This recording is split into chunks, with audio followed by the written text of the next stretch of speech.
that was the attraction. And, people think, oh, it was sex, it was this. Not at all. I never had sex with him. He was very kind, very soft, very loving, but he also respected the fact I was only 14 years old. Everyone wanted to be Elvis, and every girl wanted to be with him. But what happens when the one who was with him couldn't bear to touch him? On stage, Elvis was the king, electrifying, untouchable. Off stage, he was guarded, complicated, and hiding something most fans would never guess. His love story with Priscilla Presley was sold to the world as a dream come true, the teenage beauty who captured the heart of the biggest star on earth. But behind the glitter, behind the headlines, the truth was quieter, stranger, sadder. Priscilla and Elvis weren't just a couple, they were a myth in motion, a symbol of American glamour. But real life? It didn't follow the fantasy. Their connection started early, grew fast, and quickly turned into something far from romantic. Something uncomfortable, even tragic. Because this wasn't a love built on passion. It was a relationship built on illusion, control, distance. How does a man who could have anyone end up emotionally distant from the one who stayed by his side? And how does a young girl, barely more than a child, fall into a world where she's both idolized and invisible? This story isn't just about fame, it's about what happens when love is confused with possession, and when a woman's real self is buried under the weight of a man's fantasy. If you're ready for more of Hollywood's untold truths, the stories they didn't want you to hear, make sure to subscribe, because today we're starting where the cameras never looked, inside the walls of Graceland. Priscilla Beaulieu was just a military kid. Her father had passed, her stepfather was in the Air Force, and they moved constantly. Germany was supposed to be just another stop, another year of being the quiet girl in the corner of someone else's high school. She wasn't flashy, she wasn't bold, she kept to herself. But that would all change with one surreal invitation. She was 14, just a ninth grader, and someone told her that Elvis Presley, yes, the Elvis Presley, wanted to meet her. Most people would think it was a joke, a hoax, but it wasn't. He really was stationed there, and he really did invite her to his house. Her parents were hesitant. Of course they were. But Elvis was charming, polite. He called them personally, promised everything would be proper, supervised, and so Priscilla went. From the moment she walked through the door, her life changed. Elvis wasn't just a star, he was a force, charismatic, magnetic, but also sad, moody, grieving. His mother had died just a year before, and the loss had shaken him. Priscilla, young, quiet, and gentle, reminded him of home, of peace. She wasn't loud or demanding, she just was. And for her, he was everything, a fantasy made real. The way he looked at her, spoke to her, treated her like she mattered. It was overwhelming. But even then, there were signs. Elvis didn't just want company, he wanted control. He asked her to dye her hair black, just like his. He didn't like loud makeup, only soft, doll-like features. He commented on her clothes, her walk, her voice. Slowly, subtly, he began shaping her into the image he wanted.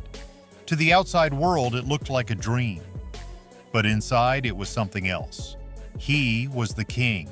She was the porcelain figure beside him, on display, untouched. As the months passed, they kept seeing each other. She'd sneak off to visit, sometimes for hours, sometimes overnight. Rumors spread, but Elvis denied anything inappropriate. Still, the age gap couldn't be ignored. She was still a child. He was 10 years older. But somehow the world turned a blind eye, because it was Elvis. When he returned to the U.S., they kept in touch. Calls, letters, promises. And after high school, she moved to Memphis, to his world. Graceland was a palace, and she, still a teenager, was expected to fit into it. Elvis set the rules. No going out, no friends without approval. She dressed the way he liked, kept her hair the way he liked, and lived in a bubble of fantasy. To the public, they were perfect. But behind closed doors, the cracks were showing. Elvis didn't touch her. Not in the way a couple normally would. He kept her close, emotionally and physically, but always at a distance. He'd kiss her, hold her, but never cross a certain line. For years, she waited, wondered, was she not enough? Did she do something wrong? But the truth was deeper. Elvis had a complicated relationship with intimacy, with women, with control. He once told Priscilla that he couldn't be with a woman who was a mother, that once a woman became a caregiver, the desire vanished. And he meant it. Even after they married, things didn't change. He had created her, mapped her life, shaped her image. But love? Intimacy? Those were never part of the plan. To him, Priscilla wasn't just a partner. She was an idea. The eternal girl he could protect, possess, and admire, but never truly connect with. And for Priscilla, that meant years of confusion, guilt, and silence. She couldn't talk about it. Who would believe her? How could she explain that the man who had everything, the women, the fame, the fortune, didn't want her the way she hoped? That behind the velvet curtains of Graceland, she was more alone than ever? And yet, she stayed. Because that's what young girls do when they're taught that love means sacrifice, that loyalty means silence.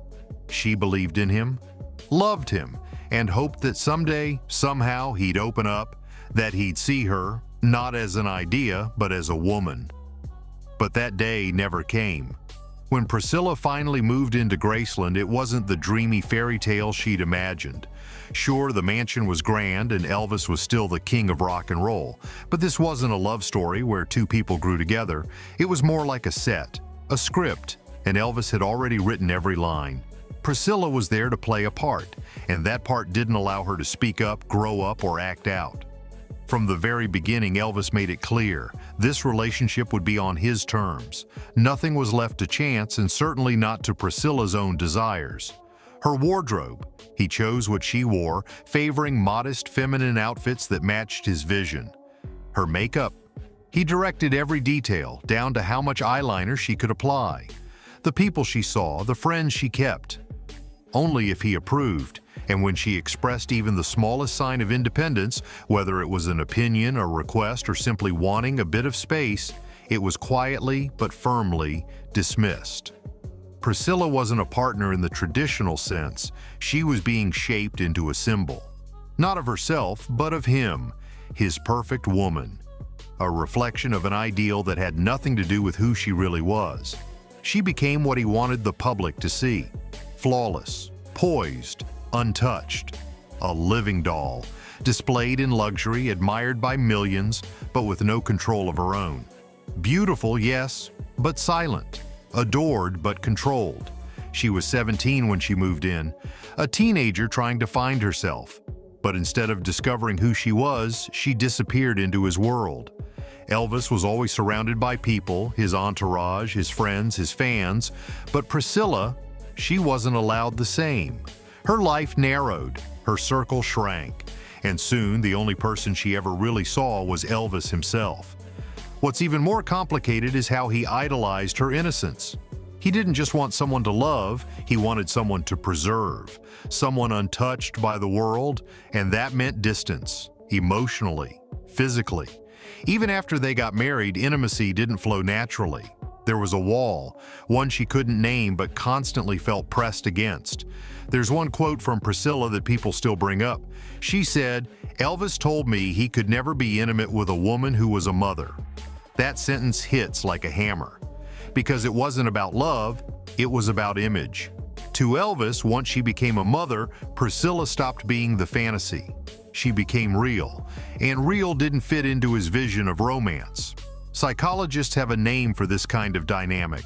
It's the madonna-whore complex, when someone idealizes purity so much that they can't connect with their partner after they become sexual or maternal. And Elvis wasn't subtle about it. He had built her up in his mind as this perfect, untouched figure. The minute she stepped into reality, into motherhood, that fantasy crumbled. And so did their physical connection. And still, she stayed for a long time. Maybe it was the weight of expectation. Maybe it was the hope that things would change. But the truth is, Elvis didn't want a partner. He wanted a mirror. A soft, smiling, obedient version of himself reflected back. He didn't know how to love someone he couldn't control. And Priscilla, well, she was still figuring out that love without freedom isn't love at all. From the outside, Priscilla had everything: the mansion, the husband, the fame. People envied her, wanted to be her. She was living with the king, but inside those walls, she was painfully alone. Elvis may have loved her in his own way, but he was deeply broken.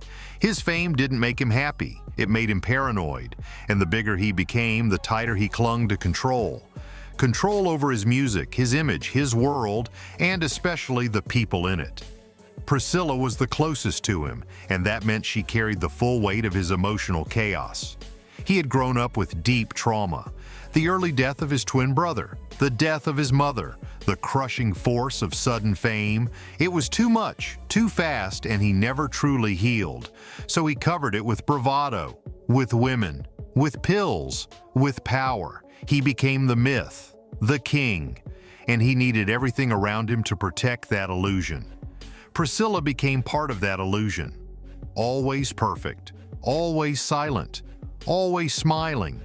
She was told what to wear, how to behave, and most importantly, how to keep quiet. She wasn't just living in Graceland, she was performing in it. And yet she was crumbling. Because it wasn't just about a lack of physical intimacy, it was about not being seen, not being heard. Elvis would shower her with gifts, then disappear emotionally for days. He would bring her into his world, then lock her out the moment she became too real. That's not romance, that's erasure. The world around her kept cheering. Magazines called her lucky. Fans called her beautiful. The illusion was working. But Priscilla later said that she often felt like she was living with a stranger. Someone she loved, someone she feared, someone she couldn't reach no matter how close she was sitting. She once said in an interview, "I was like a bird in a golden cage." That's not just poetic, that's heartbreaking. Because cages aren't always metal. Sometimes they're made of expectations, of fame, of fear, and hers was invisible but no less suffocating. She tried to be everything he wanted. She sacrificed her identity, her youth, her voice. But no matter how perfect she played the part, it was never enough. Because Elvis didn't want a wife, he wanted a myth to match his own. And the moment Priscilla started becoming real, asking questions, having needs, growing up, the cracks began to show. And here's the real tragedy. Even when she left him, she still defended him. She spoke kindly. She said he wasn't cruel, just lost. And maybe that's true. Maybe he wasn't a villain. Maybe he was just a broken man who didn't know how to let anyone truly love him. But that doesn't make the pain any smaller. So when people say Priscilla lived a dream, it's worth asking, whose dream was it? Because from where she stood, it looked more like a trap. A beautiful one, but a trap all the same. And if we're going to talk about icons like Elvis, then we have to talk about the women behind them. Not as accessories, not as footnotes, but as human beings, with stories, with scars, with strength. Priscilla's story isn't just about Elvis. It's about how easy it is to lose yourself in someone else's legend, and how hard it is to find your way back. For years, Priscilla Presley lived in a house that felt more like a shrine than a home. Every detail was curated by Elvis. Every rule, written by him. From what she wore to when she slept, her world revolved around his orbit. But beneath the makeup, the gowns, and the public smiles, she was unraveling. And when the curtain finally fell, it wasn't a dramatic explosion. It was a quiet, painful realization. Elvis had never truly let her in. The breaking point wasn't just one affair, it was many. Whispers turned into evidence. Tabloids became her reality. She'd given up everything for him, her youth, her identity, her freedom, and in return she got admiration, not affection. Control, not closeness. Elvis had always kept her at arm's length. The myth had to stay intact, and to do that he had to keep her idealized, distant. But over time, Priscilla stopped feeling flattered. She started feeling invisible. What hurt Priscilla most wasn't just the cheating, it was the emotional vacancy that came with it, the silence between them, the way she longed for real connection and never received it. She said in later interviews that she waited and waited for intimacy, not just physical touch, but emotional closeness. She hoped it would come after the wedding. She hoped it would come after the birth of their daughter.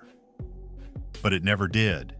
Instead, Elvis kept her at a distance, locked in an image of perfection.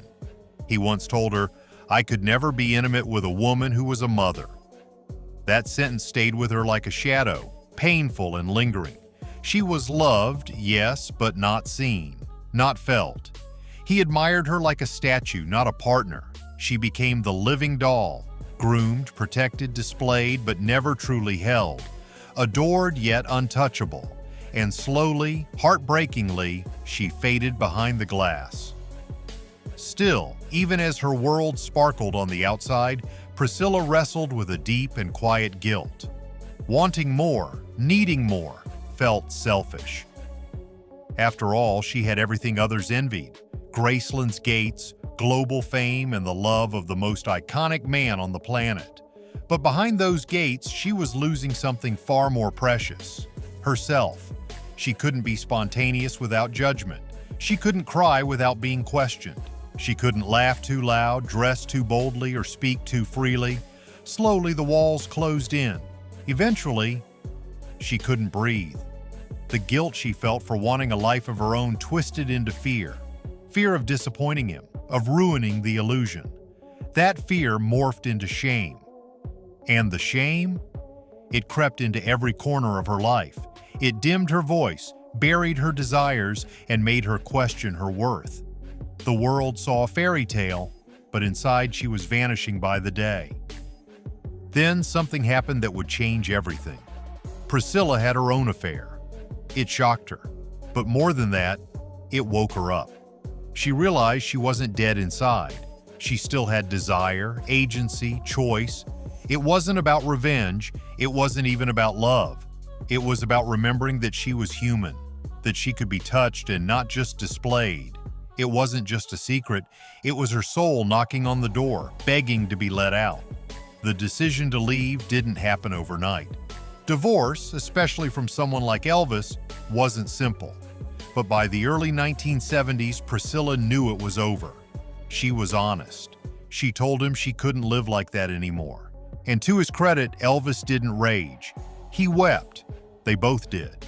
Because even though he couldn't give her what she needed, it didn't mean he didn't love her, in his own broken way. Their divorce was finalized in 1973. Priscilla walked out of the courtroom holding Elvis's hand. It wasn't a performance. It was goodbye. With love, with grief, with everything in between. She later said, "I still loved Elvis very much, but I had to leave." That quote says it all.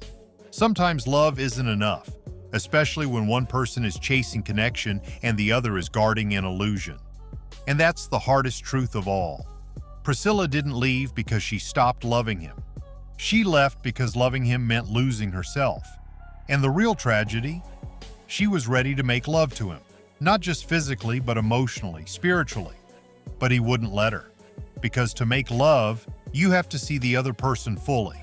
And Elvis never truly saw her, only the image he'd created. Priscilla's story isn't just about Elvis, it's about every woman who's ever been put on a pedestal so high she disappeared. About being loved for your looks, your role, your silence, but not for your soul. About living in a mansion but feeling like a ghost. She could have stayed, many do, but she didn't.